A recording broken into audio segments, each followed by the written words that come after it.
So as I predicted, we're already seeing signs that the Republicans will undermine Obamacare since they failed to repeal it and replace it. Talking Points memo explains here. In a contentious hearing Wednesday on Capitol Hill, Democratic members of Congress tried to pin down Health and Human Services Secretary Tom Price on whether he will try to gut the Affordable Care Act. Coming less than a week after the GOP's 7-year quest to repeal the law came to a crashing halt, the Price hearing offered an early window into whether the Trump administration will try to undermine the law administratively after failing to unwind it legislatively. Democratic lawmakers asked Price again and again whether he will simply, quote, follow the policies of Obamacare, as he promised in his confirmation hearing, or if he will use the powers of his office to take apart the law. Price, dodging many of the questions aimed his way, gave few assurances he will administer all of Obamacare's regulations and programs going forward.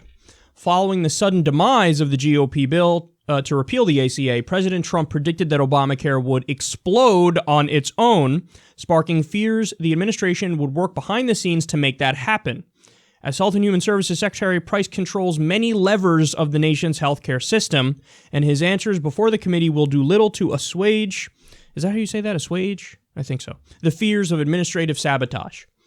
Okay, so to give you some more specifics on this, Tom Price, the Health and Human Services Secretary, is directly involved with implementing the individual mandate, the essential health benefits portion of Obamacare, and probably most importantly, outreach. So what happened is, under Obama, his Health and Human Services Secretary would be responsible for basically advertising Obamacare and letting people know, okay, here's the enrollment period, open enrollment period, and here's some vital information, some key information that you need about Obamacare proceeding. And this made it so that you upped awareness on it and you got more people to sign up, which of course is key for the piece of legislation working. So what they're going to do is just no outreach. They're not going to let people know the facts about it. They're not going to let people know how to proceed. They're not going to let people know about open enrollment. And they'll, of course, do it under the guise of, what do you mean? We're just cutting costs and the advertising, it was expensive. So we decided, hey, small government, so let's go ahead and just not tell people about the healthcare law. And, of course, they'll undermine essential health benefits. And this is something I warned you about, man. I warned you that, it could have gone two ways. It could have gone, they just kind of leave Obamacare as is, which, by the way, still wouldn't be good enough because you do have to improve upon the law. There's still millions of people uninsured, and we still have giant problems. Premiums still are rising, even though they're rising at a slower rate than they were before Obamacare. But you could have just left it alone, and that would have been better for the American people.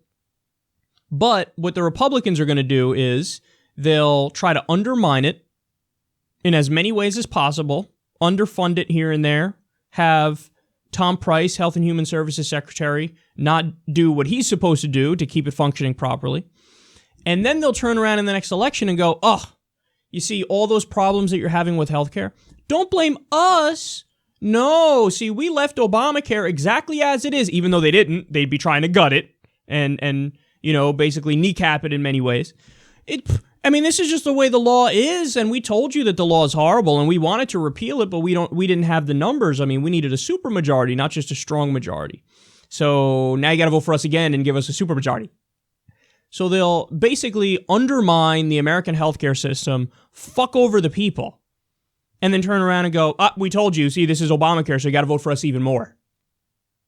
So for political reasons, they're fine with undermining the U.S. healthcare system and screwing people over more. That's really, really fucked up. So they're willing to sacrifice your health for politics. And, I'm not the only one who saw this, but, it should have been patently obvious.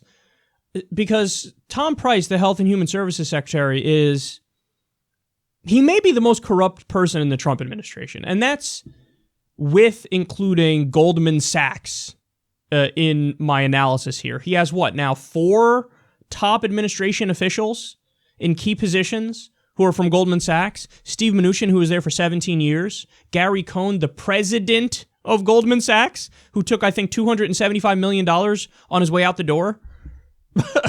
Unbelievable. So obviously they're going to craft policy to help Goldman Sachs, and he's not draining the swamp. He is the swamp. He made his administration the swamp. He may as well have appointed the swamp. But Tom Price, remember, so congressman, and when he was in there, he traded $300,000 worth of healthcare stocks, and then he would turn around and propose bills that would increase the stock price of the companies he just fucking invested in. And remember, there was a U.S. attorney, I'm going to mispronounce his name, and I apologize for that, but Preet Bharara, I think that's how you pronounce it, who was looking into Tom Price and was figuring out, like, what's going on with this guy, man? I mean, look, even though we have super lax campaign finance laws and corruption laws, and these politicians basically get away with anything, Preet Bharara was like, no, Tom Price probably broke those laws. So he was investigating him, and there may have been charges that were going to come up. So what did Trump do? Even though Trump had told this U.S. attorney, don't worry, you're going to keep your job, we're going to keep you on. He comes back a few weeks later, a month or so later, and he's like, yeah, anyway, I need your letter of resignation. And Preet says, no, I'm not going to give it to you because I'm doing this very important investigation of your Health and Human Services Secretary, who's like brazenly corrupt. And Trump goes, that's nice, then you're fired. Again, see, this is like, here are the real scandals involving the Trump administration. The fact that he's appointing Goldman Sachs when he promised to drain the swamp. The fact that he's trying to let his Health and Human Services Secretary get away with breaking bribery and corruption laws. And by the way, that was on top of the normal kind of corruption. Normal kind, there should be no such thing. But of him taking campaign contributions from those companies. So he's like doubly or triply corrupt. And it looks like he totally got away with it, and now this guy is going to undermine Obamacare, screw over the American people even more when it comes to the healthcare system, and then blame the Democrats. This is a special kind of low.